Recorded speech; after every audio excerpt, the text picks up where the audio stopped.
Welcome to all the students. तो आज हम लोग स्टार्ट कर रहे हैं thermal power plant.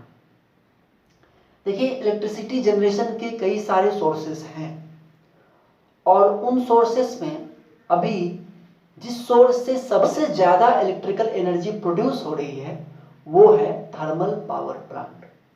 Thermal power plant में सिर्फ कोयला से ही नहीं इलेक्ट्रिसिटी प्रोड्यूस होती है, जैसा आप लोग पढ़ेंगे अभी, बल्कि इसके अंदर कोल, ऑयल, गैस तीनों आते हैं।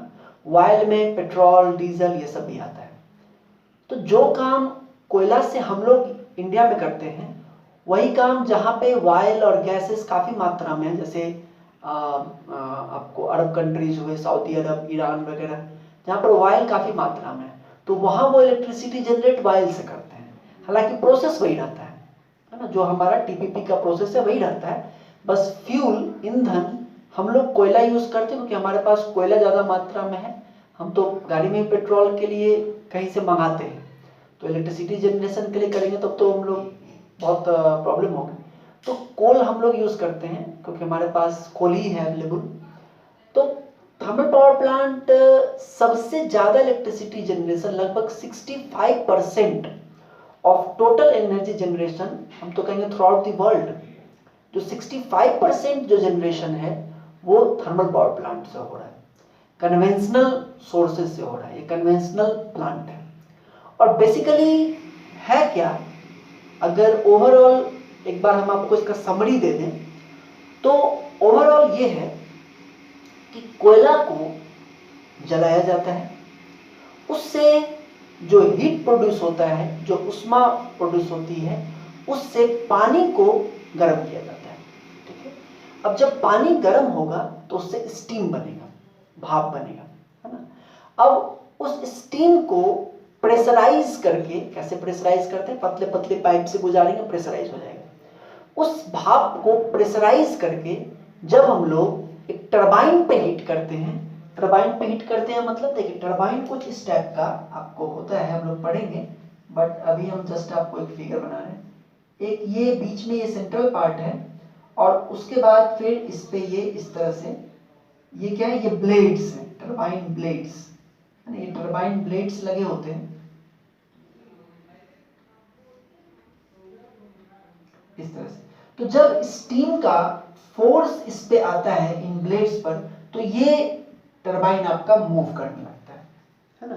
इस तरह के ब्लेड्स होते हैं और स्टीम का, प्रेशराइज्ड स्टीम का कंटिन्यूअस इन ब्लेड्स पे फोर्स लगता है तो ये घूमता है। और ये जो आप सेंट्रल वाला जो ये गोला पार्ट देख रहे हैं, ये होता है शाफ्ट। ये टरबाइन ब्लेड्स है, टरबाइन हम लोग डिटेल में पढ़ेंगे आगे।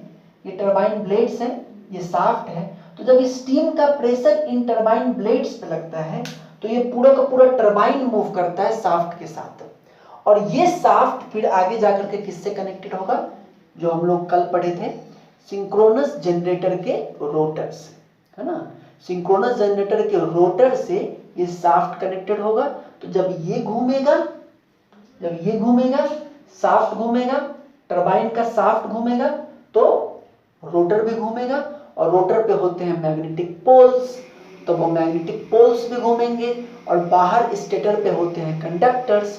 उन कंडक्टर्स से जब वेरिएबल मैग्नेटिक फील्ड पास करेगा तो उसमें ईएमएफ जनरेट होगा और हमारे घर तक बिजली आएगी। तो ओवरऑल प्रोसेस ये है, कोयला को जलाना, उससे हीट प्रोड्यूस करना, उससे पानी गर्म करना, स्टीम बनाना, स्टीम से टरबाइन को हीट करना, टरबाइन घुमाना। और इस प्रोसेस को, ये जो आप प्रोसेस दिख रहा है ना, इस प्रोसेस को कहते हैं रैंकाइन साइकिल। इस प्रोसेस को क्या कहते हैं, रैंकाइन साइकिल। रैंकाइन साइकिल मतलब ये जो पूरा जो प्रोसेस है, हालांकि इसमें और भी चीजें हैं, जैसे अभी तो हम आपको ऐसे ही बता दी, इसमें और भी चीजें हैं, जैसे कि जो यहाँ जो स्टीम जाएगा, फिर वो कंडेंस होगा, फिर वापस उसको भेजेंगे, तो वो सब हम लोग देखेंगे डिटेल में। लेकिन जिस साइकिल पे, जिस प्रिंसिपल पे थर्मल पावर प्लांट वर्क करता है वो है रैंकाइन साइकिल। ऐसे कई और भी साइकिल्स होते हैं, ओट्टो साइकिल, कार्नोट साइकिल, तो ये जो ओट्टो साइकिल, कार्नोट साइकिल, ये सब जो है ये सब मैकेनिकल इंजीनियरिंग का टॉपिक है। लेकिन थर्मल पावर प्लांट का ये जो आप देख रहे हैं पूरा का पूरा, ये कहलाता है रैंकाइन साइकिल। और ये क्वेश्चन कई बार पूछ चुका है एग्जाम में कि थर्मल पावर प्लांट किस प्रिंसिपल पे काम करता है, रैंकाइन साइकिल। तो ये इसका मोटा मोटी एक ओवरव्यू है। हालांकि जितना सिंपल लग रहा है उतना है नहीं, इसमें कई सारे एलिमेंट्स इन्वॉल्व हैं, लेकिन मोटा मोटी यही है। अगर हम एनर्जी कन्वर्जन की बात करें कि थर्मल पावर प्लांट में एनर्जी कैसे कैसे कन्वर्ट होती है, तो हम इस फ्लो चार्ट को देख सकते हैं। देखिए, जो भी कोयला है या ऑयल है या गैस है, उसमें होता है उसकी केमिकल एनर्जी, जो कि कैलोरीफिक वैल्यू के फॉर्म में होती है। कैलोरीफिक वैल्यू पढ़े होंगे, कैलोरीफिक वैल्यू जिसका कि यूनिट से किलो हो जाएगा किलो जूल पर केजी, है ना, कि 1 केजी अगर जलाएंगे तो कितना हीट एनर्जी जनरेट करेगा। जिसका कैलोरीफिक वैल्यू जितना ज्यादा होता है वो उतना ज्यादा फ्यूल माना जाता है। जैसे कोयला से ज्यादा होता है पेट्रोल का, है ना, फिर इस तरह से और बढ़ता है। तो जो ये जो केमिकल एनर्जी जो है कोयला में या ऑयल में या गैस में, तो उसके अंदर जो एनर्जी है वो केमिकल एनर्जी का फॉर्म है। फिर जब इसको हम जलाएंगे, जब इसको हम लोग बर्न करेंगे, तो ये जल के हीट एनर्जी प्रोड्यूस करेगा। तो इसके अंदर जो केमिकल एनर्जी है वो कन्वर्ट होगा किसमें, हीट एनर्जी में। और जब इस हीट एनर्जी को हम लोग बॉयलर कई सारी चीजों का कॉम्बिनेशन है एक्चुअली, फर्नेस भी है इसमें सुपर हीटर भी है, कई सारी चीजें हैं। लेकिन आप ये समझिए कि यहां से जो हीट प्रोड्यूस हुआ इसको हम लोग ले गए बॉयलर में, और बॉयलर में काम होगा पानी को गर्म करके स्टीम में बनाने का। तो हीट एनर्जी जब बॉयलर में गया, BOILER है, बॉयलर में गया, तो जो स्टीम प्रोड्यूस होगा, जो भाप प्रोड्यूस होगा, उसकी एनर्जी एक होगी, उसको कहेंगे स्टीम प्रेशर एनर्जी। स्टीम का जो प्रेशर है उसमें भी एक एनर्जी है, काइनेटिक एनर्जी भी आप कह सकते हैं कि स्टीम का जो भाप का जो स्पीड है, जो प्रेशर है, वो भी एक एनर्जी है। तो केमिकल एनर्जी कन्वर्ट हुआ हीट एनर्जी में। हीट एनर्जी बॉयलर में जब गर्म किए पानी को, तो स्टीम जो प्रोड्यूस हुआ तो वो हुआ स्टीम की प्रेशर एनर्जी बनी। और फिर जब उस स्टीम से हमने टरबाइन पे हिट किया, तो टरबाइन जब घूमने लगा तो ये कन्वर्ट हो गया mechanical energy. Mechanical energy, turbine की मैकेनिकल एनर्जी इन टरबाइन। और फिर ये मैकेनिकल एनर्जी जब हम जनरेटर को देंगे, तो जनरेटर इस मैकेनिकल को किस में कन्वर्ट कर देगा, इलेक्ट्रिकल एनर्जी में। तो इलेक्ट्रिकल एनर्जी इन जनरेटर। तो केमिकल एनर्जी कन्वर्ट होता है हीट एनर्जी में, वो कन्वर्ट होता है स्टीम प्रेशर एनर्जी में, वो कन्वर्ट होता है मैकेनिकल एनर्जी में, और वो फिर देता है हमको इलेक्ट्रिकल एनर्जी। तो ये एक एनर्जी फ्लो डायग्राम या एनर्जी किस तरह से, तो ये एनर्जी फ्लो डायग्राम है। अब इसके बाद हम लोग थर्मल पावर प्लांट के और डीप में जाएंगे। लेकिन अब थर्मल पावर प्लांट के बहुत सारे अलग अलग पार्ट्स हैं, उन सब अलग अलग पार्ट्स को हम लोग को देखना है। जैसे एक पार्ट है coal and ash handling arrangement, एक है air and flue gas circuit, तीसरा है बॉयलर एंड स्टीम सर्किट, फिर वाटर एंड कंडेंसर सर्किट। तो ये सारा कुछ देखेंगे हम लोग स्टेप बाय स्टेप। लेकिन उससे पहले एक चीज कि अगर आपको ये कहा गया कि फलाना जगह आप जाइए और जाकर के देखिए कि क्या वो जगह थर्मल पावर प्लांट के लिए सुटेबल है कि नहीं, क्या यहाँ पे थर्मल पावर प्लांट लगाया जा सकता है। अगर आपको ये रिस्पॉन्सिबिलिटी दी गई कि आप जाइए और साइट विजिट करके देख करके आइए और पता करके बताइए कि वो है कि नहीं थर्मल पावर प्लांट लगाने लायक, तो आप किन किन चीजों का ध्यान देंगे, तो जिसको कहते हैं सिलेक्शन ऑफ साइट। सबसे पहला जो चीज ध्यान देना है कि उस जगह के बगल में कोई वाटर का सोर्स होना चाहिए, कोई नदी होनी चाहिए या कोई रिवर होना या कोई नहर होना चाहिए, है ना। पानी का सोर्स बहुत इंपॉर्टेंट है क्योंकि इस प्लांट में काफी मात्रा में पानी का खपत होता है ना। कोई तालाब उलाब से काम नहीं चलेगा, कंटिन्यूअस सोर्स ऑफ वाटर चाहिए। नदी कोई मिल जाए या कोई नहर मिल जाए जिसमें 24 घंटे पानी आता हो। तो सबसे पहला जो पॉइंट है वो है अवेलेबिलिटी ऑफ वाटर। पानी बहुत जरूरी है, बॉयलर में जरूरी है, एश को साफ करने के लिए भी काम पड़ता है, कंडेंसर को ठंडाने के लिए काम पड़ता है, तो लार्ज अमाउंट में पानी की जरूरत पड़ती है। Availability of water is first point. Second point कि फ्यूल को पहुंचाने लायक वो जगह होना चाहिए।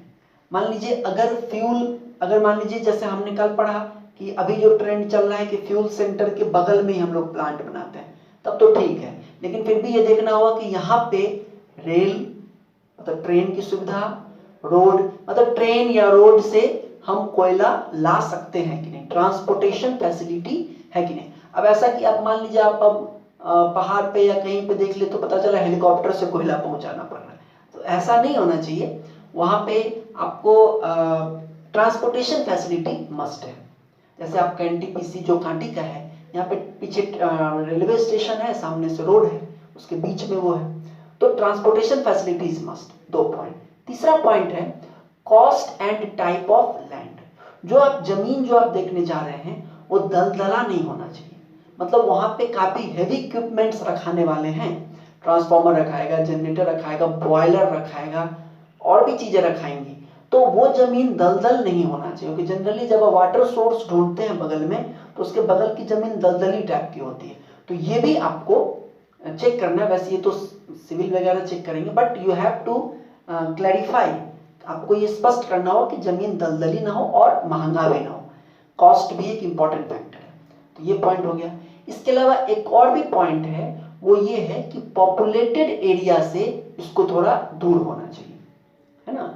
पॉपुलेटेड एरिया से दूर होना चाहिए क्योंकि इसमें पॉल्यूशन भी होता है, ये इको फ्रेंडली प्लांट नहीं है, इसमें धुआं निकलता है, पॉल्यूशन होता है, छाई जो ऊपर से गिरता है चिमनी से, तो ये जो है तो पॉपुलेशन से दूर होना जरूरी है, नहीं तो अगल बगल को प्रभावित करेगा। अगल बगल के जमीन को तो प्रभावित करता ही है, जमीन अगल बगल की बंजर हो जाती है ना। और जो एनटीपीसी में काम करने वाले लोग हैं उनका भी कपड़ा वगैरह बहुत जल्दी, वैसे ईएसपी लगाते हैं हम लोग चिमनी के ऊपर, इलेक्ट्रोस्टैटिक प्रेसिपिटेटर, जो कि गंदगी को और डस्ट पार्टिकल्स को और इन्वायरमेंट को खराब करने वाले पार्टिकल्स को सोखता है, बट नेवरदलेस 100% नहीं हो पाता है।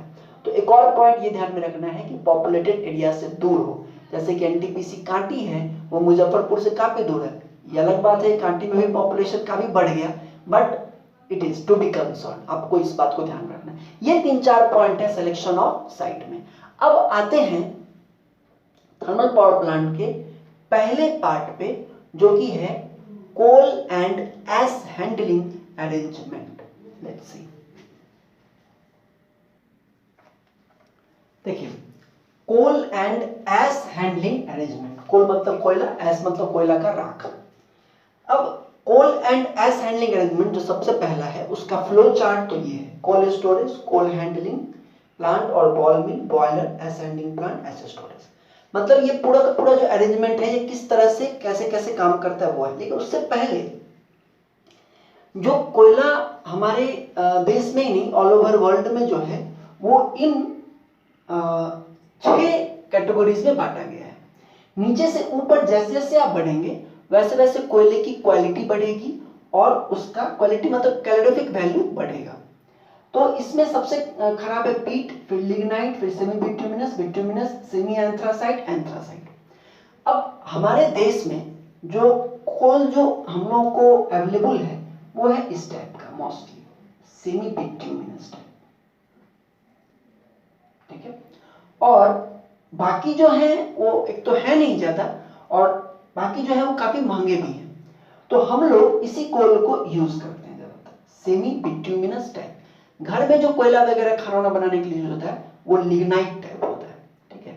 तो हमारे पास ये कोल सबसे ज्यादा है सेमी बिट्यूमिनस टाइप और हम इसी का यूज करते हैं। अब आप समझ भी सकते हैं, लेकिन फिर भी इसकी कैलोरी वैल्यू बहुत कम है इन कंपैरिजन टू एंथ्रासाइट और सेमी एंथ्रासाइट जो भी, तो ये यूज होता है। अब इसमें क्या है कि जो भी कोयला पावर प्लांट में आता है तो आने से पहले मतलब जहां भी ये कोयला निकाल के देने का काम है कोल इंडिया कंपनी का, महारथन कंपनी है इंडिया की, उसका काम है कोयला निकालना और फिर थर्मल पावर प्लांट पे भेजना। डेली मेरा एक फ्रेंड है कोल इंडिया में, डेली कहता है करीब 18 से 20 ट्रेन, एक ट्रेन में कई सारे रैक होते हैं, 25 की 26 इस तरह से, और एक ट्रेन में 18 की 20 ट्रेन, वो एक प्लांट जो कि आपको छत्तीसगढ़ में है, कोरबा शायद उसके बगल में, वहां से डेली उतना ट्रेन वो किसी थर्मल, सिंगरौली और अगल बगल का थर्मल पावर प्लांट है उसको ट्रांसफर करता है। तो उस कोल की क्वालिटी चेक करनी होती है कि वो कोल जो हमको मिल रहा है उसकी क्वालिटी सही है कि नहीं। तो उस क्वालिटी को चेक करने के लिए 2 टेस्ट होते हैं। अब आपको नहीं करना है, लेकिन आपके ऑब्जेक्टिव पॉइंट ऑफ व्यू से इंपॉर्टेंट है। 2 टेस्ट होते हैं, एक होता है प्रॉक्सिमेट एनालिसिस और एक होता है अल्टीमेट एनालिसिस। ठीक है, प्रॉक्सिमेट एनालिसिस में ये फिजिकल टेस्ट भी कर सकते हैं आप, और इसमें चेक किया जाता है कि कोयले के अंदर कितना मॉइस्चर है, मतलब पानी का कण कितना, जितना ज्यादा मॉइस्चर होगा उतना कम जलेगा और ज्यादा धुआं क्रिएट करेगा। आप लोग जान देखे भी होंगे, लकड़ी अगर भींगी हुई है तो जब उसको जलाएंगे तो ज्यादा धुआं ही होगा, जलेगा कम, और सूखा हुआ है तो खन जलता है। तो फिजिकल टेस्ट, जो प्रॉक्सिमेट एनालिसिस में जो फिजिकल टेस्ट करते हैं उसमें ये चेक करते हैं कोयले के अंदर मॉइस्चर कितना है, वोलाटाइल मटेरियल जो कि उड़ जाता है सीधे, वोलाटाइल मटेरियल कितना है, डस्ट कितना है, राख कितना बनाएगा, है ना। देखिए, जो जितना अच्छा जलने वाला डिवाइस होगा वो उतना कम राख बनाएगा, है ना। और हमारे पास जो कोयला है सेमी बिटुमिनस, इसका एश कंटेंट लगभग 20% है। मतलब अगर आप 100 किलो कोयला खरीदेंगे तो 20 किलो राख बनेगा। तो ये अच्छा नहीं है ना। कम से कम एश कंटेंट होना चाहिए। हमारे पास 20% एश कंटेंट वाला कोयला है। तो जो प्रॉक्सिमेट एनालिसिस होती है इसमें यही सब फिजिकल चीजें देखी जाती हैं कि उसमें मॉइस्चर कितना है, वोलाटाइल मटेरियल कितना है, डस्ट कितना है, एश कितना बनाएगा, कार्बन परसेंटेज कितना है, इन सब चीजों को देखा जाता है। ठीक है, फिजिकल चीजों को। और सेकेंड जो है अल्टीमेट एनालिसिस, ये एक केमिकल टेस्ट है ना। इसमें ये चेक करते हैं कि इस कोयले के अंदर कितना परसेंटेज सल्फर है, कितना नाइट्रोजन है, कितना फास्फोरस है, केमिकली कितना है। जितना ज्यादा कार्बन हो उतना अच्छा, है ना। और सल्फर, नाइट्रोजन, फास्फोरस ये सब होगा तो ये तो वातावरण में सल्फर डाइऑक्साइड, नाइट्रोजन डाइऑक्साइड का पॉल्यूशन ही क्रिएट करेगा, है ना।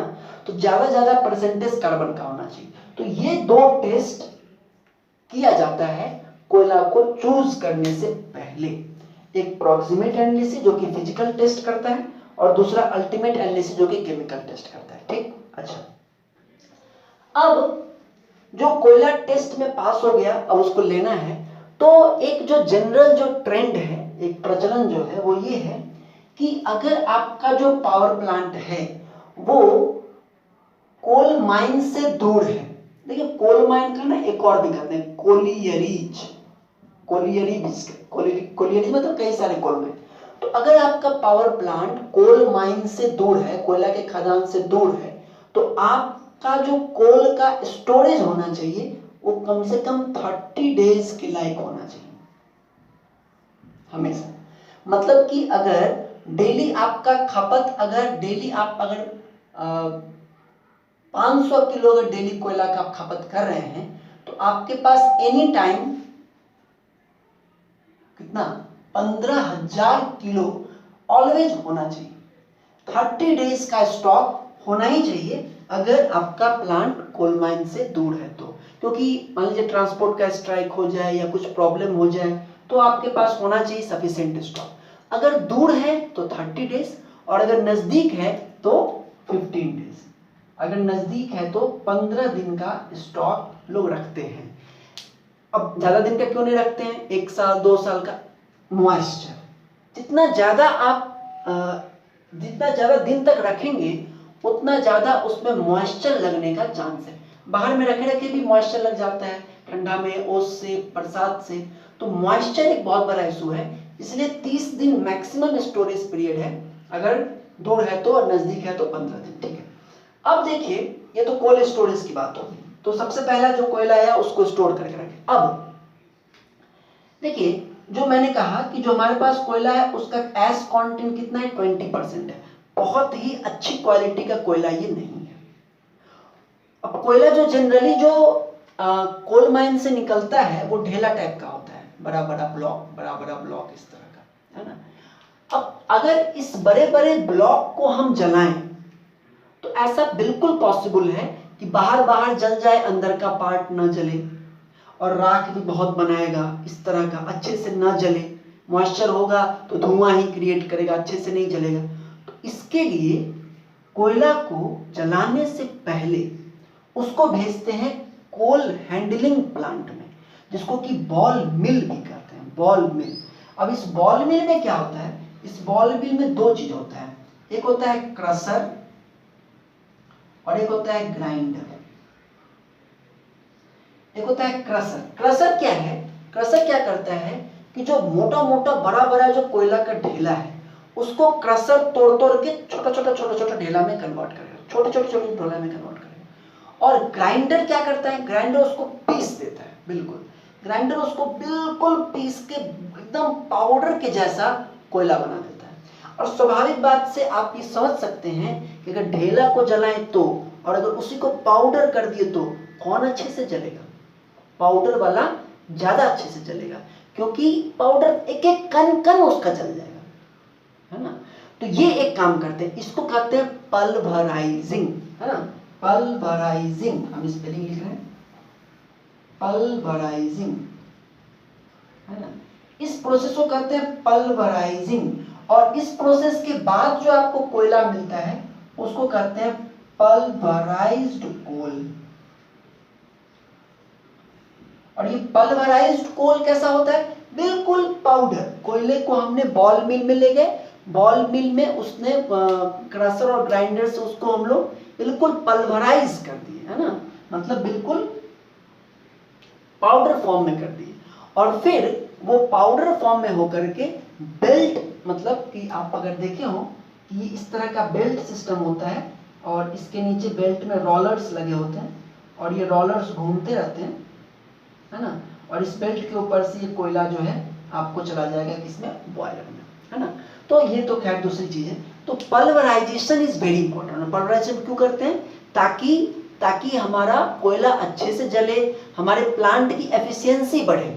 क्योंकि इतना पैसा खर्चा करके हम कोयला मंगा रहे हैं और अगर वो ठीक से जलेगा ही नहीं तो हमारे प्लांट की एफिशिएंसी खराब हो जाएगी। हाँ, तो प्लांट की एफिशिएंसी को इम्प्रूव करने के लिए कोयले को पल्वराइज किया जाता है बॉल मिल में या कोल हैंडलिंग प्लांट में, उसमें क्रशर और ग्राइंडर की मदद से उसको पल्वराइज किया जाता है। वेरी इंपॉर्टेंट पॉइंट, ठीक है। अब आपका जो पल्वराइज जो कोयला हो गया, अब वो आता है बॉयलर में। बॉयलर एक बहुत ही लार्ज डिवाइस है, छोटा मोटा डिवाइस नहीं है, it is quite large device, मतलब इक्विपमेंट कहिए, एपरेटस कहिए, जो भी कहिए। और इसके कई सारे सेक्शंस होते हैं। बॉयलर हम लोग पढ़ेंगे, थर्ड जो पार्ट होगा वो होगा बॉयलर एंड स्टीम सर्किट, वहां पे डिटेल में पढ़ेंगे। लेकिन फिलहाल हम आपको जो बता रहे हैं वो देखिए। अगर ये बॉयलर है, ठीक है ना, तो बॉयलर के कई सारे पार्ट होते हैं। एक पार्ट होता है नीचे वाला जिसको कहते हैं फर्नेस। फर्नेस मतलब भट्टी, ठीक है। उसके बाद होता है वाटर टैंक्स, कई सारे पानी के टैंक बड़े बड़े, है ना। और उन टैंक को जोड़ता हुआ पतला पतला पाइप, इस तरह का नहीं, कुछ इस तरह का पतला पतला पाइप जिसको कहते हैं सुपर हीटर। तो ये पूरा बॉयलर है जिसके अंदर फर्नेस भी है, भट्टी। अच्छा, ये सामने से दिख रहा है, बाकी पीछे तक ये बड़ा सा होगा, पीछे तक होगा, है ना, बहुत बड़ा टाइप का। और ये फर्नेस होगा पूरा पीछे तक, भट्टी जिसको कहते हैं। और फिर ये वाटर के बड़े बड़े टैंक हैं, ठीक है ना। और इन टैंक्स को आपस में कनेक्ट करता है पतला पतला ये पाइप है, इसको कहते हैं सुपर हीटर। और ये वाटर टैंक्स है। अब जो कोयला आपका पल्वराइज हो गया उसको डाला जाता है इस फर्नेस पर, ये आता है इस फर्नेस पर, है ना। इस फर्नेस पर पूरा का पूरा कोयला ही कोयला रहेगा, है ना। और इसमें आग लगा दी जाती है बाय द हेल्प ऑफ कई सारे उसके मेथड्स हैं, वो आपके लिए नहीं है इंपॉर्टेंट। हॉट कीपिंग और भी तरह तरह का मेथड है जिससे कि इसमें आग लगाया जाता है, और एयर का भी सप्लाई मिलता है, ऑक्सीजन भी मिलता है जिससे कि आग लगे। तो ये फर्नेस पे ये कोयला जलता है, ठीक है, और इससे जो हीट निकलता है, जो हीट प्रोड्यूस होता है, ठीक है, अब ये जो हीट प्रोड्यूस हुआ, जो धुआं प्रोड्यूस हुआ, उसको फ्लू गैस कहते हैं। जो हीट प्रोड्यूस होगा, जो धुआं प्रोड्यूस होगा, उसको क्या कहते हैं? फ्लू गैस, ठीक है। तो ये जो फर्नेस पर कोयला जलेगा उससे इनका पानी, इसमें जो है ये जो आप देख रहे हैं टंकी, इसमें आधा पानी भरा होता है, आधा से ज्यादा थोड़ा, और ऊपर में स्टीम होता है। अब यहाँ जो स्टीम होता है उसको वेट स्टीम कहते हैं, फिर वो सब देखेंगे। अभी तो हमको इस पे कंसंट्रेट रहना है। तो कोयला को हम लोग लाते हैं कहाँ पे? इस फर्नेस पर, और यहाँ पे कोयला बर्न होता है। तो कोल हैंडलिंग प्लांट से गया कहाँ? बॉयलर में, बॉयलर के फर्नेस पर, वहां पर ये चला। अब जब ये जलेगा तो जलने के बाद क्या प्रोड्यूस करेगा? राख प्रोड्यूस करेगा, ऐश प्रोड्यूस होगा। तो वो ऐश जो है, ये जो फर्नेस है ना, ये चलनी टाइप का होता है, बिल्कुल बहुत बारीक छेद होता है ताकि उसके ऊपर कोल रहे, लेकिन जब वो जल जाता है तो वो फिर नीचे आ जाता है ना, ऐश नीचे बैठते जाता है इस तरह से। तो यहाँ पे ऐश जो राख है वो यहाँ पे जमा होते जाएगा, ठीक है। और जब राख जमा हो जाएगा काफी मात्रा में, तो बॉयलर से वो कोयला किस में कन्वर्ट हो गया? ऐश में। जब वो जमा हो जाएगा तो इसको निकालना भी होगा, है ना। तो इसको निकालने का भी सिस्टम है। इधर दो तरीके हैं निकालने के। एक तरीका ये है कि हम फोर्स्ड एयर, हवा का खूब तेज झोंका दें जिससे कि ये सब इधर आ जाए निकल के। एक तो तरीका ये है। दूसरा तरीका है पानी से, है ना। यहाँ हम पानी फेंकें तो पानी से ये सबको बहाते हुए इधर निकाल दें। तो दो तरीका है, जनरली एयर वाला यूज करते हैं, पानी वाला भी कई जगह यूज होता है। तो ऐश हैंडलिंग प्लांट या ऐश हैंडलिंग अरेंजमेंट क्या है? यही है कि नीचे में जो ऐश है उसको बाहर निकालना है, बॉयलर से बाहर निकालना है। तो फोर्स्ड एयर से या वाटर से इसको हम लोग इधर बाहर निकालते हैं। तो वो जो पार्ट है वो कहला दिया ऐश हैंडलिंग प्लांट। अब ये मत समझिए कि जो राख है ये किसी काम का नहीं, इसका बहुत यूज हो रहा है, अब तो और हो रहा है। अब ये राख जो बाहर निकला उसको भी स्टोर करेंगे, जमा करेंगे, वो बिकता है ना, उसका टेंडर निकलता है, इतना इतना क्विंटल है, इतना है, इसको कौन खरीदेगा, इस तरह से। तो ऐश स्टोरेज में वो ऐश जमा होता है, फिर उसको बेचा जाता है। उसका यूज क्या है? कई तरह के यूज है। जनरली मिट्टी का सब्स्टिट्यूट बन रहा है अभी, छाई जिसको कहते हैं ना, मिट्टी का अब ये सब्स्टिट्यूट बन रहा है। रोड वगैरह भरने में छाई का लोग यूज करते हैं। अच्छा, आप लोग काला काला ईंटा अगर देखे हो, काला वाला भी ईंटा आता है ना, काला वाला ईंटा अगर देखे हो तो वो इसी से बनता है, ऐश से बनता है। तो फिर ऐश स्टोरेज होता है और फिर वहां से उसकी बिक्री होती है। तो ये कंप्लीट जो आप देखे यहां से लेकर के यहां तक, ये था कोल एंड ऐश हैंडलिंग अरेंजमेंट। कोयला आया, स्टोर हुआ, उसको पल्वराइज किए, क्योंकि अच्छे से नहीं चलेगा पल्वराइज नहीं करेंगे तब। पल्वराइज करने से एफिशिएंसी बहुत अच्छी हो जाती है, 90% कोयला जल जाता है उसमें, है ना। एफिशिएंसी 90% नहीं होती है, थर्मल पावर प्लांट की एफिशिएंसी काफी कम होती है, देखेंगे हम लोग आगे। लेकिन फिर भी हम लोग कोशिश करते हैं कितना ज्यादा इसकी एफिशिएंसी को बढ़ा सके। तो उसमें एक इंपॉर्टेंट ये रोल निभाता है पल्वराइजेशन। उसके बाद बॉयलर में गया, फर्नेस पे जला, ऐश में कन्वर्ट हुआ, ऐश हैंडलिंग अरेंजमेंट से इसको बाहर निकाले, फिर ऐश को स्टोर किए, और जिसको भी खरीदना है आकर के खरीद ले। तो ये है coal and ash handling arrangement. Next हम लोग थर्मल पावर प्लांट का अगला पार्ट देखेंगे, air and flue gas arrangement. देखिए, ये जो सर्किट आप देख रहे हैं ये है air and flue gas circuit. Air and flue gas circuit. सबसे पहले तो ये समझिए कि एयर और फ्लू गैस में क्या डिफरेंस है। एयर मतलब ऑक्सीजन आप कह सकते हैं, नॉर्मल एयर जो हम लोग इनहेल करते हैं, जो वातावरण में उपलब्ध है, ये है एयर। और इसकी जरूरत होती है पावर प्लांट में जो कोयला है उसको जलाने में, ऑक्सीजन चाहिए ना जलने के लिए। तो एयर की जरूरत है बॉयलर के अंदर में कोयला को जलने के लिए। और जब कोयला जलेगा और उससे हीट तो प्रोड्यूस होगा ही, गैसेस भी निकलेंगे। आप घर में लकड़ी जलाते हैं तो गर्मी तो लगती है, धुआं भी तो निकलता है। तो वो जो गैसेस हैं, वो जो धुआं है, वो क्या है, फ्लू गैस, FLUE गैस। तो एयर और फ्लू गैस में ये डिफरेंस है। एयर नॉर्मल एयर है, ऑक्सीजन जो भी है, नाइट्रोजन और ये है, और फ्लू गैस है मेनली कार्बन डाइऑक्साइड या जो भी उसका फ्लू गैस के रूप में जो धुआं निकलता है वो है, ठीक है, ये है।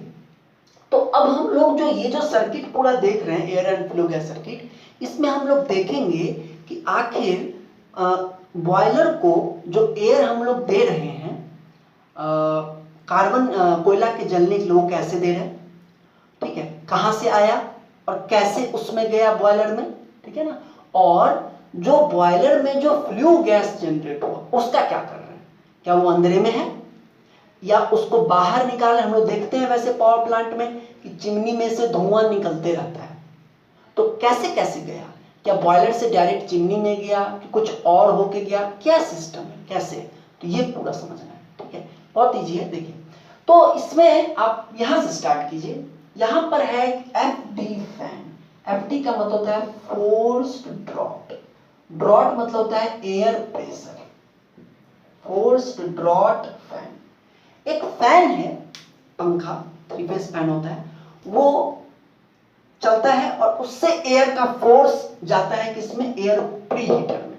ये क्या है वो देखेंगे, पहले ये समझिए। FD फैन मतलब फोर्स्ड ड्रॉट फैन। ड्रॉट मतलब होता है एयर प्रेशर, फोर्स मतलब जबरदस्ती, जबरदस्ती एयर प्रेशर क्रिएट कराया गया है एक फैन की मदद से, वो क्या कहलाता है, FD फैन। उससे हवा आती है पहले एयर प्रीहीटर में, बॉयलर में जाने से पहले वो आता है एयर प्रीहीटर में, जैसा नाम ही है एयर प्रीहीटर।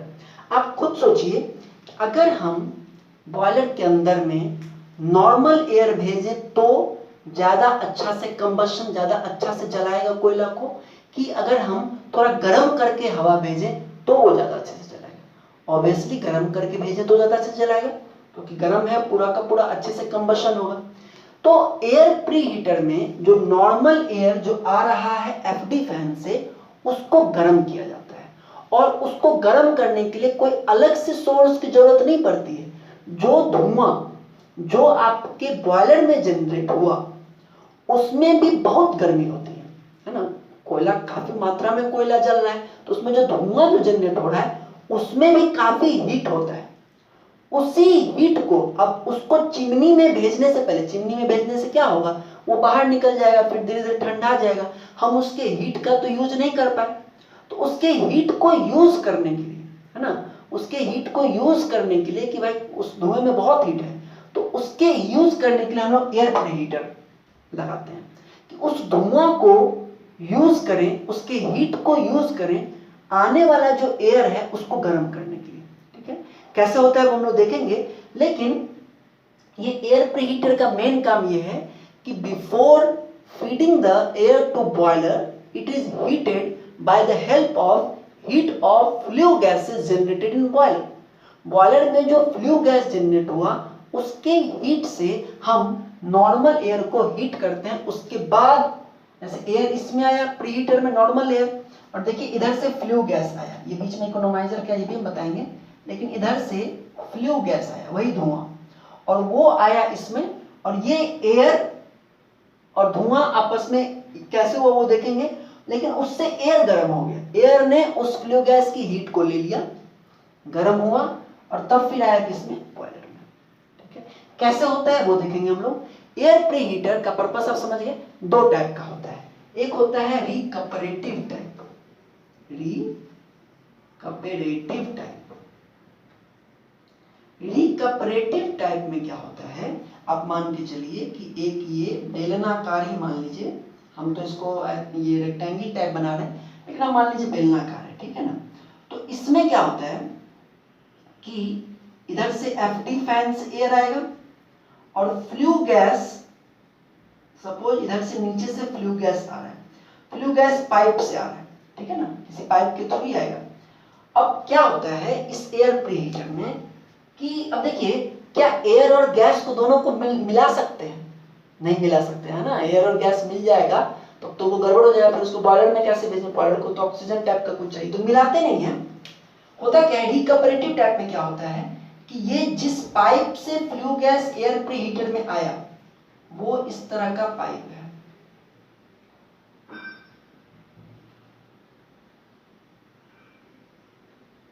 इस तरह का पाइप है, ठीक है। ये तो हम आयत ये रेक्टेंगल बनाए इसलिए, हालांकि सिलिंड्रिकल है और अंदर में कई राउंड ये ऐसे ऐसे घूमेगा, ठीक है। और जो नॉर्मल एयर है वो इसमें पूरा का पूरा आता है ना, वो इसमें आता है आराम से, उसको कोई पाइप के थ्रू नहीं लाते, ये इसमें पूरा का पूरा आया। तो अब है क्या, देखिए इधर से फ्लू गैस जा रहा है और फ्लू गैस पूरा इसमें घुमा हुआ है इस तरह से, और इसी चेंबर में नॉर्मल एयर भी आ रहा है। तो ये फ्लू गैस में हीट है, काफी गर्म है, तो इसके गर्म होने से क्या होगा कि ये पाइप पूरा गर्म होगा और वातावरण में भी वो हीट को रेडिएट करता रहेगा, है ना। और उसी चेंबर में जब एयर आता है तो उस गर्मी से वो भी हीट हो जाता है। समझने बात, यहाँ पे एक पाइप है, इस पाइप में फ्लू गैस आएगा, हॉट फ्लू गैस, और वो चारों तरफ हीट प्रोड्यूस करेगा। एयर आएगा इसमें फोर्स के थ्रू, इस अंदर के टेम्परेचर से वो हीट होगा और उसके बाद इधर से निकल जाएगा। आया, हीट हुआ, इधर से निकल गया, जो हम यहाँ बनाए, आया एयर, नीचे से फ्लू गैस, यहाँ पे कई सारे टर्न्स उसके पाइप के पूरे एयर प्रीहीटर के चैम्बर को गर्म किया, जो एयर आया वो गर्म हुआ और उसके बाद चला गया कहाँ, बॉयलर में। बात समझ में आई? और वो फ्लू गैस फिर कहाँ चला गया, टू चिमनी, यहाँ से कहाँ गया, चिमनी में, उसके बाद फिर वो उड़ जाएगा हवा में, उसके बाद फिर उड़ जाएगा, कैसे वो देखेंगे। लेकिन ये है एयर प्रीहीटर रिकपरेटिव टाइप, रिकपरेटिव टाइप। इसमें क्या होता है, पाइप के थ्रू फ्लू गैस जाता है, एयर नॉर्मल आता है। दूसरा एक और टाइप जो है यहीं पर बना देते हैं, रीजेनरेटिव टाइप। रीजेनरेटिव टाइप में क्या है, छोटा सा डिफरेंस है। रीजेनरेटिव टाइप में कोई भी पाइप के थ्रू नहीं है, पाइप के थ्रू कोई नहीं है। रीजेनरेटिव टाइप में है क्या कि इस पूरे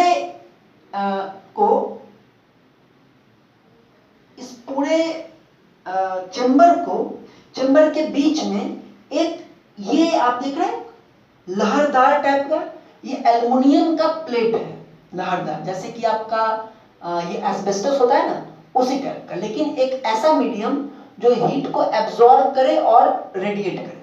तो क्या होता है इसमें कि इधर से आएगा फ्लू गैस, पाइप के थ्रू नहीं, पूरा आएगा इसमें, और ये पीछे तक रहेगा पूरा ये जो है।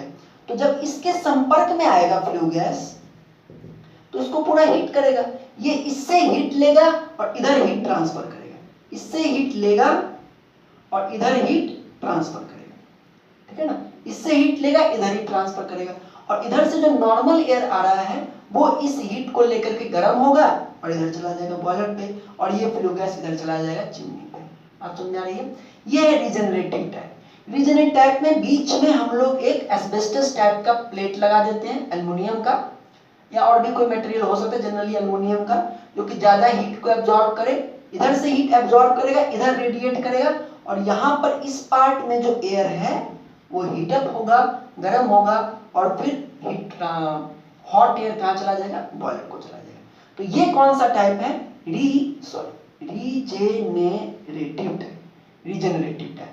तो ये दो टाइप के एयर प्रीहीटर अवेलेबल हैं।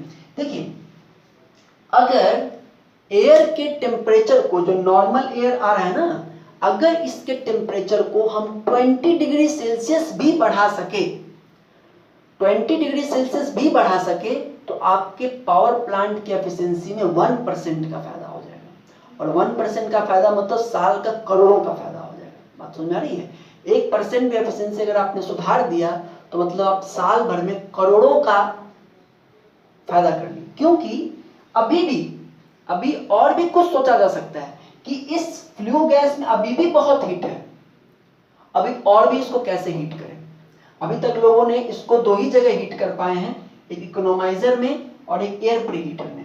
उसके बाद फिर ये फ्लू गैस आ जाता है यहाँ चिमनी में। चिमनी के नीचे देखिए, चिमनी के नीचे में एक फैन लगा होता है जो कि उसको बाहर भेजने में मदद करता है। जैसे कि आपके घर में भी एग्जॉस्ट फैन होता है ना, जो कि अंदर के गैस को बाहर फेंकता है, उसी तरह का एक फैन होता है चिमनी के बेस में, जो कि यहाँ से आने वाला जो भी गैस है उसको ऊपर की तरफ फैलता रहता है। इसको कहते हैं ID fan, induced draught fan. Chimney के बेस पर जो फैन है वो है इंड्यूस्ड ड्रॉट फैन। ध्यान दीजिए, जरूरी नहीं कि सभी चिमनी के बेस पर फैन हो ही। जिस चिमनी के बेस में कोई फैन नहीं है वो कहलाएगा नेचुरल डॉट फैन, नेचुरली ड्रॉट चिमनी। जिसके बेस में फैन होगा वो कहलाएगा इंड्यूस्ड ड्रॉट चिमनी, और जिसके नीचे में फैन नहीं होगा वो कहलाएगा नेचुरल ड्रॉट चिमनी। मतलब नेचुरली, ऐसे भी ये हॉट एयर है, आएगा तो ऊपर ही जाएगा, तो नेचुरली भी जाएगा, लेकिन ज्यादा मात्रा में उसको ऊपर फेंकने के लिए इंड्यूस्ड ड्रॉट लगाते हैं, आईडी फैन। ठीक है, तो ये आप समझ गए। अब क्या है, ये हॉट एयर जब बॉयलर में आएगा, मैंने आपको दिखाया था बॉयलर में कि नीचे से ऐसे बॉयलर में इन करेगा, तो क्या करेगा कि कोयला को जलाने में मदद करेगा। अब कोयला जब जलेगा तो उससे निकलेगा गैसेस, हॉट गैसेस। ठीक है, वो जो हीट है, कोयला का जो हीट है, उससे भी बॉयलर का टैंक बनाए थे, उसका पानी गर्म होता है, और टैंक के बीच में जो पतला पतला पाइप बनाए थे उसको कहते हैं सुपर हीटर। यहाँ पे देखिए बॉयलर और सुपर हीटर अलग अलग बनाए हैं, हालांकि हमको इसमें दिखाना था फ्लू गैस को इसलिए बनाया है, लेकिन सुपर हीटर बॉयलर का ही एक पार्ट है, बॉयलर का ही एक पार्ट है। बॉयलर के मेनली 3 पार्ट है, एक फर्नेस है, एक टैंक है, वाटर टैंक, और सुपर हीटर है। तो जो कोल से जो हीट प्रोड्यूस हुआ, जो फ्लू गैसेस धुआं वगैरह निकला, उसने पहले वाटर टैंक को हीट किया और उसके बाद सुपर हीटर को भी, सुपर हीटर जो उसके ऊपर में है उनको भी हीट किया। तो जो फ्लू गैस बॉयलर में आया, कार्बन जला, कोयला जला, उससे फ्लू गैस बना, वो फ्लू गैस आगे बढ़ के किसको, सुपर हीटर को हीट किया। और उसके बाद ये जो मैंने फिगर बनाया था बॉयलर का, है ना, तो उसके बाद जो फ्लू गैस है उसको निकलने के लिए यहाँ पे जगह दिया रहता है पाइप के थ्रू। तो इन सबको, सुपर हीटर को और भी चीजों को हीट करके ये फ्लू गैस अब पाइप से, बॉयलर से बाहर निकलेगा। अगर उसको बाहर नहीं निकलने दिया जाएगा तो क्या होगा, अगर बाहर नहीं निकलेगा ना तो अंदर में प्रेशर इतना बढ़ेगा कि बॉयलर ब्लास्ट कर जाएगा। घटनाएं होती हैं, बॉयलर के ब्लास्ट करने के लोगों की जान जाती है। तो ये मतलब ऐसा नहीं है कि आए दिन घटना होती है, वो कभी कभी वो भी मिस्टेक से, केयरलेसनेस से, हालांकि एक एक चीज पर 4-4 लोग रहते हैं ताकि किसी तरह की लापरवाही ना हो। प्रेशर का गॉज रहता है जो मेजर करता है कितना अंदर में प्रेशर है, कितना, तो ठीक है। तो देखिए, तो ये जो ओपनिंग है इससे फ्लू गैस बाहर निकलता है। अब यहां से जो फ्लू गैस निकलेगा ना उसको हम लोग लाएंगे इकोनोमाइजर में। इकोनोमाइजर हम लोग डिटेल में पढ़ेंगे जब पढ़ेंगे वाटर सर्किट। लेकिन अभी आप ये समझिए कि जिस तरह से एयर प्रीहीटर इनकमिंग एयर को हीट करता है किसके मदद से, फ्लू गैस की मदद से, उसी तरह से इकोनोमाइजर में इनकमिंग वाटर हीट होता है। पानी जो आता है बॉयलर के अंदर जाएगा ना वाटर टैंक में गर्म होने के लिए, तो आप ये बताइए अगर हम नॉर्मल ठंडा पानी डाल दें तो, और पानी को कुछ गर्म करके डालें तो कौन ज्यादा अच्छा होगा। और इसमें एक और फायदा कि पानी को गर्म करने के लिए कुछ अलग से ना करना पड़े, कुछ बर्बाद हो रहा है उसी से हम कर लें, तो क्या आपको लग रहा है कुछ ठीक ठाक ही है ना। तो इकोनोमाइजर में क्या करते हैं कि पानी को बॉयलर में डालने से पहले उसको गर्म कर लेते हैं। कैसे, फ्लू गैस की मदद से। फ्लू गैस में लार्ज अमाउंट ऑफ हीट है, उसको यूज करो ना, कहाँ यूज करोगे, तो पहले उसको पानी को गर्म करने में यूज करते हैं। कैसे इसका सर्किट है वो देखेंगे आगे हम लोग, इसकी भी 1-2 टाइप है। तो इकोनोमाइजर में पानी को गर्म करते हैं, इनकमिंग वाटर को गर्म करते हैं फ्लू गैस से। उसको गर्म करने के बावजूद भी फ्लू गैस में काफी हीट है, उसको क्या किए, एयर प्रीहीटर में एयर को गर्म करने के लिए यूज किए। उसके बाद भी काफी हीट है जो वेस्ट हो जाता है चिमनी के माध्यम से ऊपर चला जाता है। ठीक है, हालांकि लोग कोशिश कर रहे हैं उसको भी और यूज करने का, खैर जो भी है। तो ये पूरा का पूरा सर्किट है एयर एंड फ्लू गैस का। फोर्स ड्रॉट से एयर आया, एयर प्रीहीटर में उसको हीट हुआ। देखिए ज्यादातर आजकल ज्यादातर यूज हो रहा है रिकपरेटिव टाइप एयर प्रीहीटर। तो एयर प्रीहीटर में वो एयर हीट हुआ, वो गया बॉयलर में जलाने के काम आया, कोयला जला उससे धुआं निकला, उसको कहते हैं फ्लू गैस। वो वाटर टैंक को हीट किया, सुपर हीटर को हीट किया, उसके बाद बाहर निकला तो उसमें काफी हीट है, उसको यूज करने के लिए डालते हैं इकोनोमाइजर में, जिसमें कि पानी को हीट करता है ना।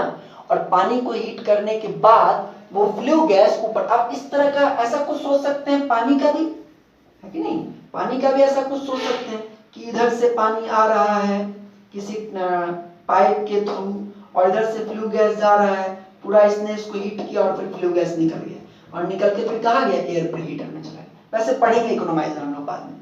और उसके बाद एयर प्रीहीटर में एयर को हीट करने के बाद चला गया चिमनी में। चिमनी में एक नीचे में एक इंड्यूस्ड थ्रॉट फैन लगा हुआ है जो कि इसको ऊपर फेंकता है। अब ये जो फ्लू गैस जो ऊपर जा रहा है, इसमें कई सारे ऐसी चीजें हैं जो वातावरण को बहुत नुकसान पहुंचा सकती हैं apart from carbon dioxide. Carbon dioxide के अलावा और भी काफी टॉक्सिक चीजें हैं, SO2, NO2, fly ash, dust particle, और भी नोट्स में चला जाएगा आपको। SO2, NO2, fly ash, dust particle, कई सारी ऐसी चीजें हैं जो कि वातावरण को काफी नुकसान पहुंचा सकती हैं। तो उसके लिए चिमनी के ऊपर में लगा होता है ESP। अब ESP क्या है? Electrostatic precipitator. इसका वर्किंग नहीं पढ़ना है आपको, लेकिन इलेक्ट्रोस्टैटिक प्रेसिपिटेटर का मेन काम क्या है कि इन हार्मफुल टॉक्सिक मटेरियल्स को सोख ले, एब्जॉर्ब कर ले, और उसके बाद जो धुआं जाए वो इन टॉक्सिक चीजों से रहित हो, वातावरण को कम नुकसान पहुंचे, है ना। तो ESP इलेक्ट्रोस्टैटिक प्रेसिपिटेटर का काम है कि की जो फ्लू गैस के टॉक्सिक गैसेस हैं, SO2, NO2, डस्ट पार्टिकल्स, ये सब उनको एब्जॉर्ब कर लेता है और बाकी जो बचा वो ऊपर जाता है, फिर उसको चेंज भी होता है जब ये खराब हो जाता है। तो ये है पूरा का पूरा आपको air and flue gas circuit. Next class में हम लोग बॉयलर एंड स्टीम सर्किट पढ़ेंगे, टरबाइन के बारे में पढ़ेंगे, और heater water and condenser circuit पढ़ेंगे, खत्म हो जाएगा। ठीक है, तो अगले क्लास में मिलते हैं। Thank you very much.